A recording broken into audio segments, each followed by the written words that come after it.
Hello, everyone. Welcome back to the Law of One Spiritual Advice podcast. My name is Elle. Happy Friday to those of you who work that Monday to Friday in the Matrix. You have made it, and the weekend is upon us. And with that, I have a podcast today, which I'm going to be speaking about the Law of One, and I'm going to be commenting on a quote. This one is going to be from Quo. I believe that I haven't actually read one from Quo, or I may have done actually the first podcast from Quo, and if that's how you want to say it, I'm not sure, but it's Quo. Quickly, for anyone who's not aware, Quo was a contact who came in before Ra and after Ra. I think it was just before Ra came in, but basically what happened is after the Ra contact ended, this Quo entities seemed to present themselves more regularly, and then when they questioned who this entity was, turned out, I guess they're like an amalgamation of three entities, that being Ra, Latwe, and Haton. So there's basically like a sixth, a fifth, and a fourth density entity. All of them get together in order to help step down the energy from Ra so they can have a better contact and they can essentially still channel in a conscious manner instead of in an unconscious manner like they did with Ra. Now with conscious channeling, there is more distortion. There's more of the person who's channeling's distortion, their bias within the material. However, most of the ones that I read are always from Carla or Jim, and I feel that they do their best to channel transparently, which funny enough, is going to be somewhat related to this post today. So I was wondering what we should post about today or talk about, and I was thinking, I keep getting Halloween pictures, so masks, right? Because when we are in Halloween, we dress up in masks. So kind of take that idea and ran with it, and we will go into, the masks of personality. So with that, I'm going to read from Quo. This is the beginning of the quote. "There is no stairway to heaven, as the Songway phrases it. There is only the gentle and continuous intention to allow the dropping away of all those things that keep the awareness from beholding the presence of the one infinite creator. And this is where surrender and grace re-enter this law of one. For the surrender is to the deeper self, and in surrendering to the deeper truth of the self, the shallower identifications of self with personality traits, accidents of birth, race, religion, and so forth melt away. All distinctions blur besides the presence of the Creator within. It is as though the seeker orbits the self, closer and closer, until finally it is drawn into the heart of self by a kind of spiritual gravity, and suddenly there bursts forth an awareness, a satori, a realization, an epiphany. And in that moment, the self is known to the self, and that self is love.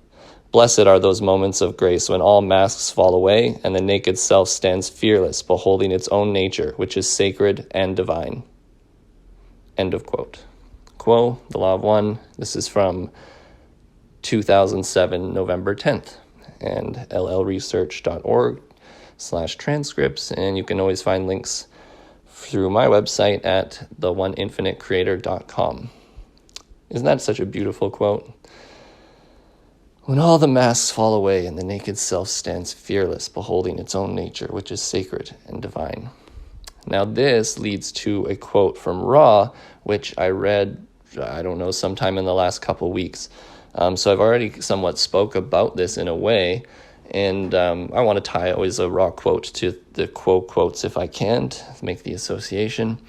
In this Quo quote, they speak about the heart of self. So they were saying, it is as though the seeker orbits the self closer and closer until it is finally drawn into the heart of self by a kind of spiritual gravity. I connected that with some Ra quotes in which they're talking about the heart of self. And so they say, Ra says, and this is from 80.11 session. So Ra says, true association with the heart of all other selves and disassociation only from the illusory husks which prevent the adept from correctly perceiving the self and other self as one. Which to me is trying to say, once you are seeking the heart of self, you're trying to both personally you put your own masks down, but also when you're trying to associate with other selves in your life, you're trying not to see the personality that they are as the true definition of their being. Instead, you want to look past that personality and see the creator within, which is the same creator within you, and you try to respect that free will journey that this person is on, and respond accordingly. Because if not, if you are instead thinking that the mask of personality is the main thing of this person, then you're just going to be fighting with them or being victim mentality, where you're blaming this and that on various personalities, which may be true. It's not like there's not bad personalities out there that you should possibly avoid. However, they say in other material here, how to unblock the yellow ray is you have to love all entities near the self. Or what do they say specifically? To unblock yellow ray, one must love something about love everybody, essentially, that you know of and is in relation to you. And also the idealist mindset, which they state in another place as well, that if an entity were perfectly balanced, they look out and see nothing but love.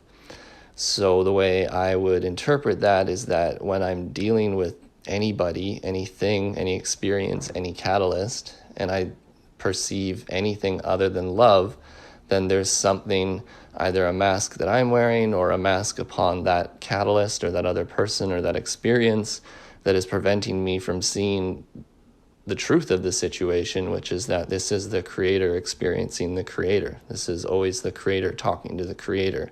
But we have this illusion of separation that is so tempting, is so hard to not believe. It's everything in our lives obviously are out here trying to reaffirm the illusion of separation, and so it takes a lot of willpower and strength to be able to try to look past those things.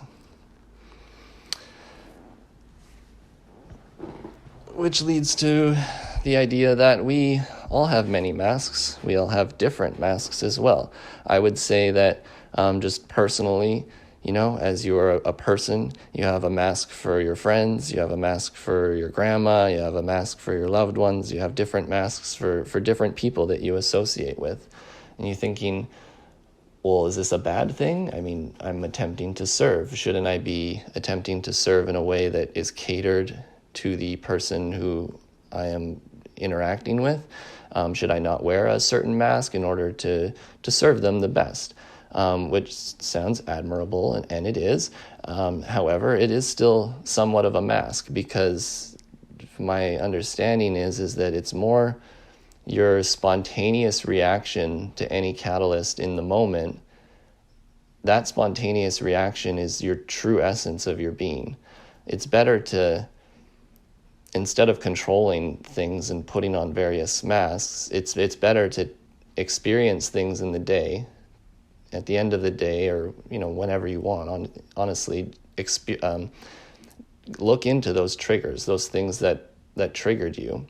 And what you'll find is that as you are willing to take responsibility for the way that you perceived things, whether that experience coming your way was seemingly bad, and you look at it and you see it for what it is, which is some version of love of the creator interacting with you.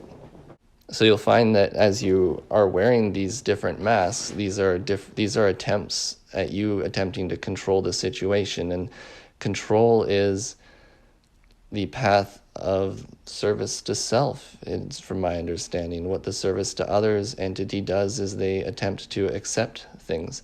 So as you accept your own being and your own triggers, and you're able to integrate those into your being, then what eventually happens is that your service in life and interacting with others just becomes automatic. You don't need to put on a mask of charity, of this or that. You can just go out and be who you are. And because you yourself are working on becoming a better person, then automatically all your interactions with other people just become better, I suppose. And if they're not becoming better because you're reacting spontaneously, you're getting triggered by things, and this is causing a bunch of other kickback and whatnot, well, you may think that's bad, but really, if you're willing to take responsibility for it, it's going to be a good thing, because it's just helping you inspect those triggers in which you're able to work on them, and then later go out back into the world and hopefully have those masks discarded and have fallen away, and then you can let the true spontaneous personality, the true you, just react to things. And as you do that, since you're focused on becoming a loving being, then your reactions become loving automatically. It's not necessarily that you need to be trying to do things, and you may at first, but I'm just trying to say, like, this is the ideal mindset, is that eventually the spontaneity becomes a magical gift to you and everybody. So this is why spiritual seeking is so dumbfounding. You go out and you try to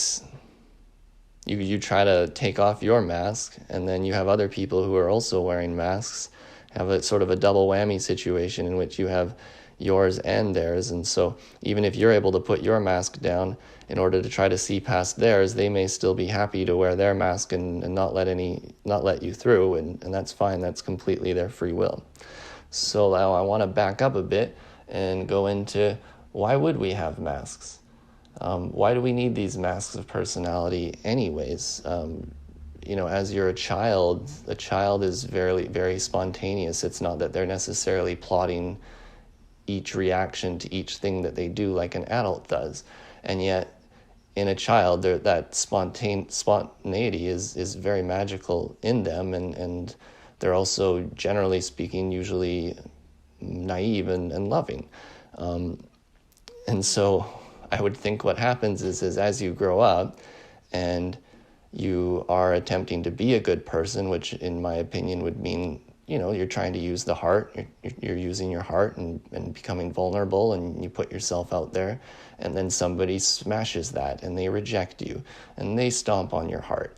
And so what you do is that you then go, oh, that hurt, oh man. So you put up some walls around your heart, which is another metaphor for saying to put on another mask. So now next time you go out and you're trying to interact with this same type of person, you're afraid of being rejected like you were previously, so you find it safer just to leave your mask on and talk with the people with your mask, and then everybody feels safer. So yeah, it's really weird to take off the mask. You basically become vulnerable. You're going to be attempting to serve, doing and saying things that seem loving from your being, and they may be rejected by others, and that's fine, because you're going to learn and you're going to grow from the things that you do and from the mistakes, the seeming mistakes that you make. There is no mistakes, there are only surprises. And as long as your intention is set to serve and set to do good, love others, although, the pathway to hell is paved with good intentions, I still believe that is a bit of a misnomer, in that the intentions are of the metaphysical, of the spiritual realm. We live in the physical, and then there's the metaphysical as well, and what the metaphysical may seem to have no power in the physical, but in the metaphysical, the intention is essentially, from my understanding, what means everything.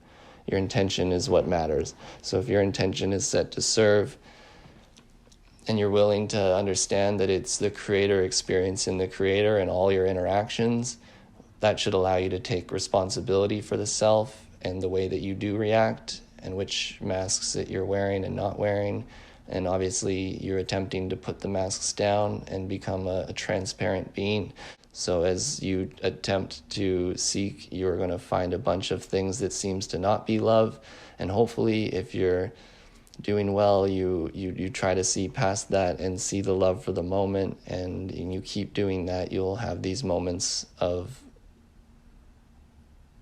magic, of internal awareness, of an internal feeling of joy, and it all just comes from being spontaneously vulnerable and open and setting your intention to serve. And I think that was almost everything I wanted to say. I guess if I'm to make a last suggestion, it's to just remind you that this is somewhat an ideal mindset. So it's okay if you have a mask. and are seeing the masks in others. We are not perfect by any means in our seeking, at least you might be. I mean, I'm not. And so just, take it with a grain of salt. It's okay to wear your mask. Sometimes you need to do it for the sake of safety. You need to pull back from the heart and things and hang out in your bottom 3 chakras just for the sake of feeling safe. And while you recoup your energy, and then you can move back out and attempt to remove those masks and become transparent and let the love and light of the Creator flow through you as it should be. So thank you so much for listening, everybody. I hope you have a absolutely wonderful weekend. Go check out my website if you want links to the material, theoneinfinitecreator.com. I hope you just have a really great day and try to be vulnerable. It's always weird and it feels odd, but it is generally rewarding, even if it fails the first few times. Whenever your vulnerableness pays off, it's not like you do it to get the payoff, but whenever you get the love back from love that you've given in a way of being vulnerable, it's always so much more awesome and so much more connected and to the core of who we are.